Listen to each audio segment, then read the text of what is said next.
MP3004. El mundo como voluntad y representación por Arthur Schopenhauer. Página 6 a la 7. 4. La puerta trasera. La representación se nos aparece como la cara exterior del mundo. Desde ella el mundo se presenta como un espejismo y un sueño inconsistente, como una cáscara sin núcleo.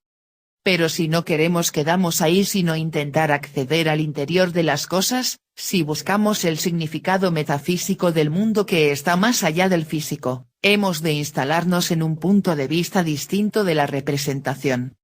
Desde fuera desde la representación, nunca avanzaremos en la comprensión de la esencia de las cosas. Ese fue el error de Descartes, pensar que desde el ego cogito podría construir todo un mundo más allá de su conciencia. Porque no encontramos dentro de esta ningún dato que nos remita con seguridad a una existencia fuera de ella, y mucho menos a la naturaleza de esa presunta existencia. Es más, desde el pensamiento no podemos ni siquiera acceder a nosotros mismos. Así lo demostró Kant en su paralogismo de la razón pura y así lo expresa, en un lenguaje más sencillo, Schopenhauer. El yo representante, el sujeto del conocer, nunca puede convertirse en representación u objeto, ya que, en cuanto correlato necesario de todas las representaciones, es condición de las mismas. No hay, pues, un conocer del conocer.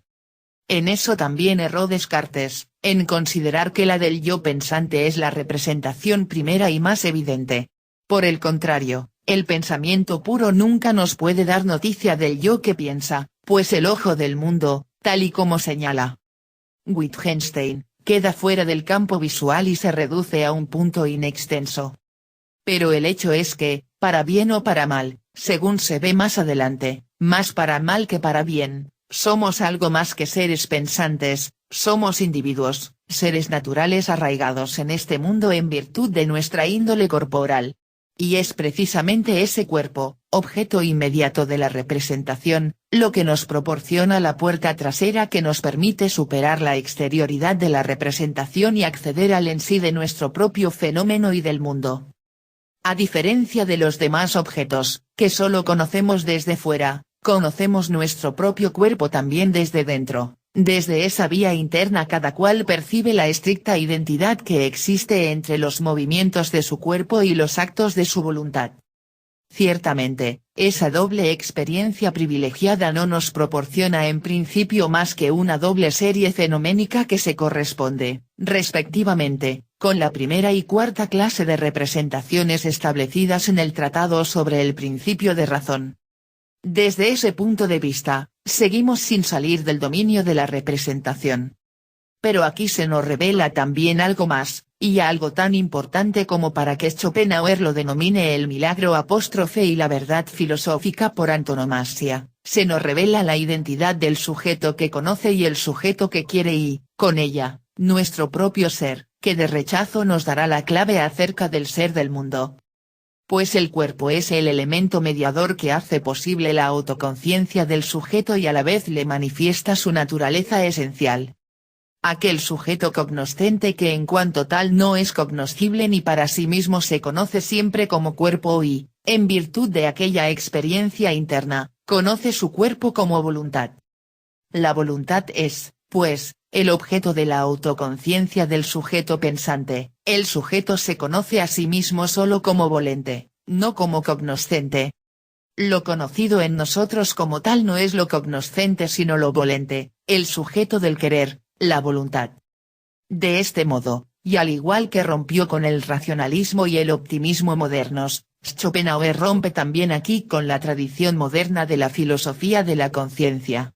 Su reivindicación del cuerpo representa un hito en la historia del pensamiento y sienta las bases de una filosofía de la corporalidad que encontrará importantes desarrollos posteriores. Con él se abandona el mundo de las conciencias puras, las res cogitantes cartesianas de las que el cuerpo no pasaba de ser un apéndice más o menos molesto, para entrar en una nueva consideración que otorga al cuerpo un papel central en la constitución de la subjetividad. Una vez que se nos ha revelado el en sí de nuestro propio ser, solo quedan para Schopenhauer dos posibilidades, o bien pensar que el resto del mundo no es más que representación y quedarnos en un egoísmo teórico, con todos los absurdos que ello conlleva, o bien suponer que los demás fenómenos de la naturaleza que tan semejantes al nuestro se nos aparecen tienen idéntica esencia. Y así, con la misma razón con que afirmamos el mundo es mi representación podemos también afirmar el mundo es mi voluntad. Así pues, en el principio no era el logos sino la voluntad.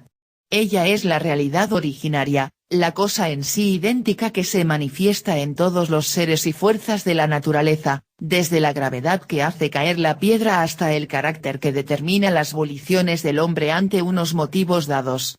Cada uno de los seres naturales, cada uno de sus impulsos, acciones y afecciones, representan la concreción individual de una voluntad de vivir absoluta e ilimitada.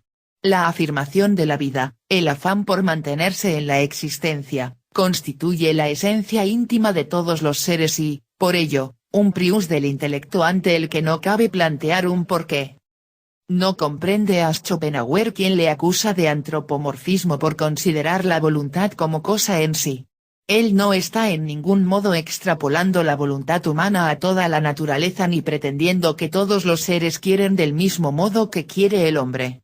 La adopción del término voluntad quizás no sea muy acertada, pero se debe, así lo puntualiza, a que ese es el modo en que la cosa en sí se nos manifiesta de forma inmediata en nuestro propio ser.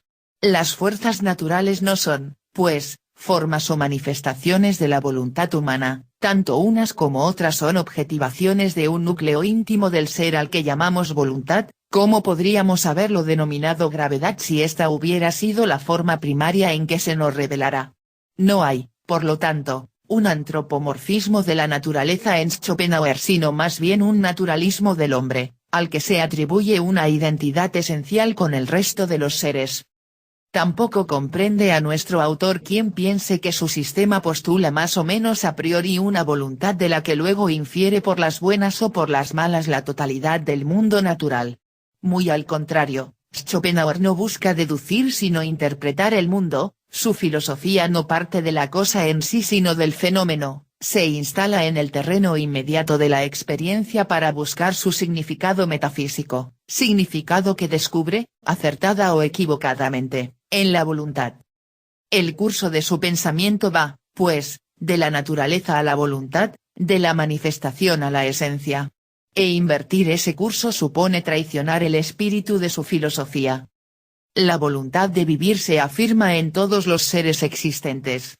Pero la afirmación de la voluntad es afirmación de la negatividad, la escisión y la carencia que lleva en su seno y que no se aminoran en su objetivación fenoménica sino más bien se multiplican, dando lugar a una vida que es en esencia dolor. El querer y su satisfacción o, en otras palabras, el sufrimiento y el tedio, son los dos extremos entre los que oscila el péndulo de la vida. Mientras queremos, sufrimos por la carencia que ese sufrimiento supone. Cuando el querer es satisfecho, surge algo peor que el sufrimiento, el aburrimiento, que nos hace sentir el vacío de la voluntad desocupada.